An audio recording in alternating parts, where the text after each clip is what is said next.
Hello students, જે next theory આવે છે અને એના આધારે આપણે એ શીખવાનું છે આજે સિલેક્શન ઓફ પ્રિન્સિપલ અક્સિસ કે પ્રિન્સિપલ અક્સિસ છે એને આપણે કઈ રીતના સિલેક્ટ કરી શકીએ, બરોબર. અને કઈ રીતના આપણે બેથી વધારે અથવા તો વધારે પ્રમાણમાં અક્સિસ આવેલી હોય તો એમાં કઈ અક્સિસ છે એ પ્રિન્સિપલ અક્સિસ છે એનો નિયમ છે અને એ રૂલના આધારે આપણે શીખશું કે કોને પ્રિન્સિપલ અક્સિસ કહેવાય.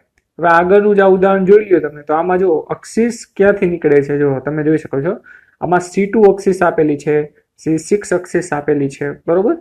હવે જો બેન્ઝીન રિંગ હોય ને, એ બેન્ઝીન રિંગમાં તમે કોઈ પણ સાઈડથી આમ લ્યો તો એ C2 કહેવાય. C2 એટલે તમે અહીંથી જો આવી રીતના આમ ફેરવો, બરોબર, આમ ફેરવું તમે આખું બેન્ઝીન રિંગ, તો આ ભાગ છે ક્યાં આવશે? નીચે આવશે ને, અને આ ભાગ છે ઉપર આવશે. આ તમે વસ્તુ સમજી શકો, બરોબર, સ્ક્રીન ઉપર.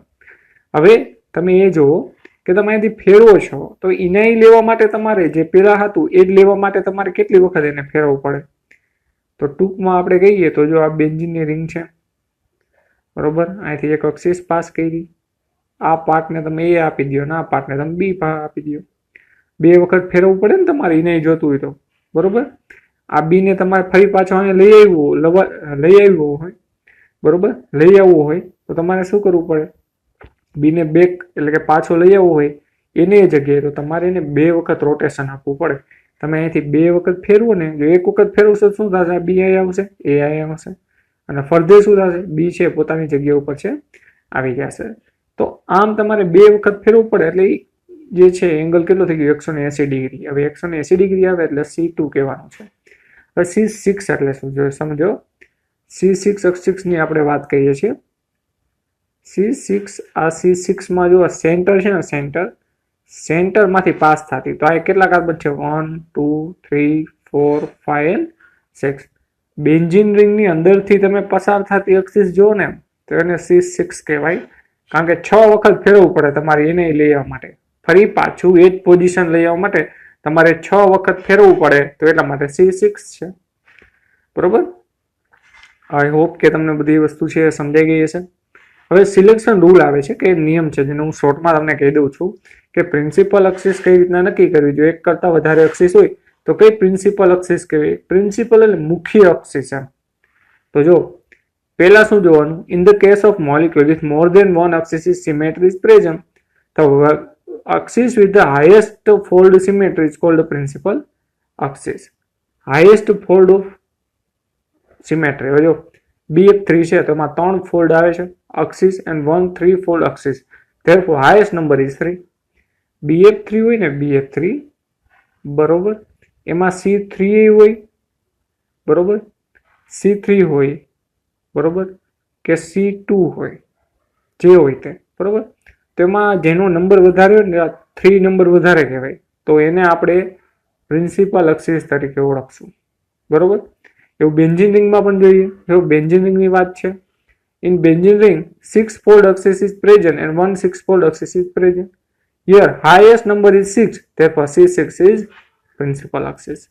જો બેન્ઝીન રિંગમાં C1 છે, બરોબર, સોરી, બેન્ઝીન રિંગની અંદર C2 છે અને C6 છે, તો આમાંથી પ્રિન્સિપલ અક્સિસ કઈ કહેવાય? આગળ જ આપણે હમણાં જોયેલું એક્ઝામ્પલ છે, બરોબર. તો એમાં C6 છે ને એ પ્રિન્સિપલ અક્સિસ કહેવાય. મેં તમને કીધું ને, પહેલા શું જોવાનું? નંબર જોવાના.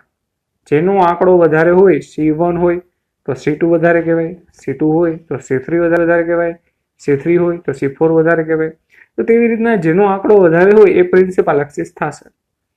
રૂલ નંબર 2, ક્યારેક એવું બની શકે, સમજો, in the molecule more than one axis of same order, ક્યારેક એવું બની શકે કે બે પ્રકારની C2 હોય. જો બે પ્રકારની C2, બંને C2 જ અક્સિસ હશે પણ એની ડાયરેક્શન અલગ હશે. જો આ એક્ઝામ્પલ જ જોઈ લો તમે. આ એક્ઝામ્પલમાં જો પ્રિન્સિપલ અક્સિસ કઈ રીતના નક્કી કરવાની, તમે આ મોલિક્યુલ છે, આ મોલિક્યુલને અહીંથી પણ ફેરવી શકો, બરોબર.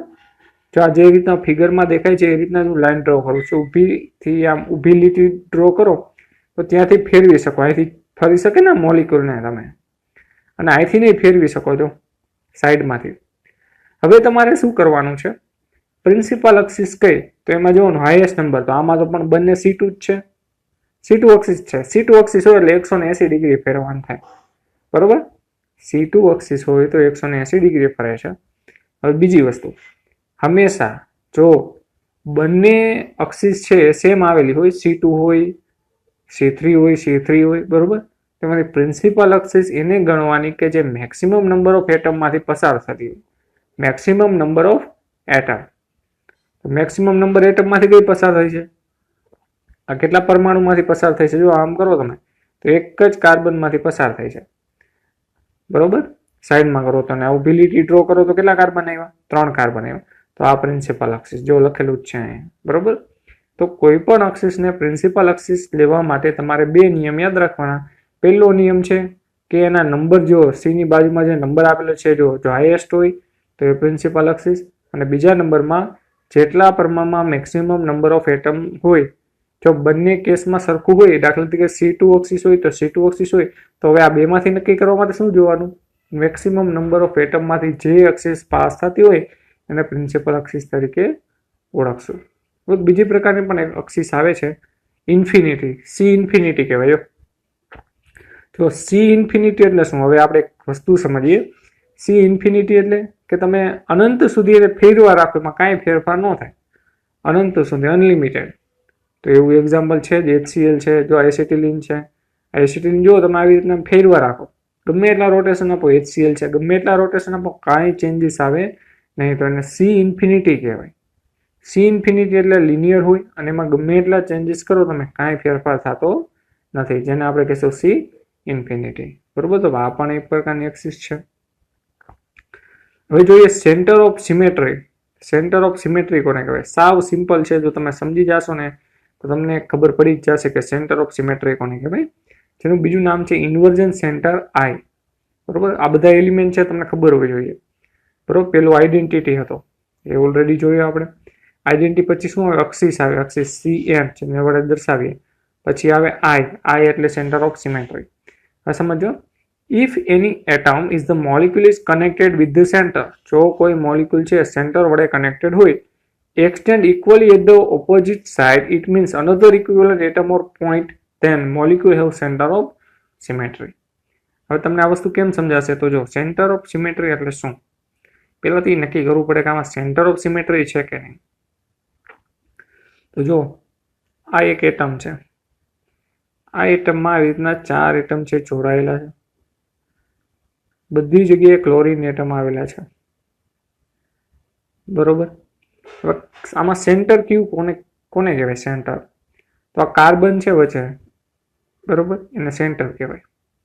આ આપણું સેન્ટર છે, કાર્બન સેન્ટરમાં હોય, સેન્ટર એટલે વચ્ચે. હવે તમે સેન્ટરનું એક પોઈન્ટ પકડો, જાય તમે ટપકું કરી દો, બરોબર.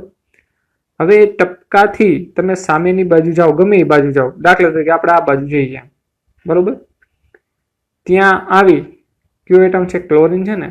હવે એ જ ડાયરેક્શનમાં એનાથી વિરુદ્ધ દિશામાં જાઓ, છેલ્લે સુધી, જો આમ વિરુદ્ધ દિશામાં છેલ્લે સુધી ગયા તો પણ ક્લોરીન એટમ છે.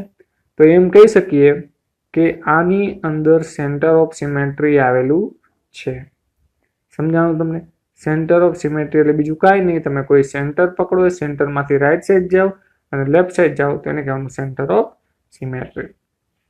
એવું જરૂરી નથી, તમે ગમે તે ડાયરેક્શનમાં જઈ શકો, પણ યાદ રાખજો, જે કાર્બન તમે જે સેન્ટર પોઈન્ટ લીધો એની સામે જે એટમમાં ક્લોરીન હોય, અને દાખલા તરીકે મિથાઇલ ગ્રુપ આવી ગયો તો આની અંદર સિમેટ્રી છે નહીં. તમે જો આ સેન્ટર તમે નક્કી કર્યો, એક સાઈડ ગયા, ક્લોરીન છે, હવે એ જ દિશામાં પાછળ આવો, એ જ દિશામાં પાછળ આવવાનું, પછી ડાયરેક્શન ચેન્જ નથી કરવાની, તો એ શું હોય? Methyl group. તો આની અંદર સેન્ટર ઓફ સિમેટ્રી નથી. સેન્ટર ઓફ સિમેટ્રી થવા માટે જવાબદાર શું હોય? કે જે સેન્ટર તમે પકડેલું છે એની સામે જે એટમ હોય એ એક્ઝેક્ટ એની સામે પણ એ જ એટમ હોવો જોઈએ, બરોબર.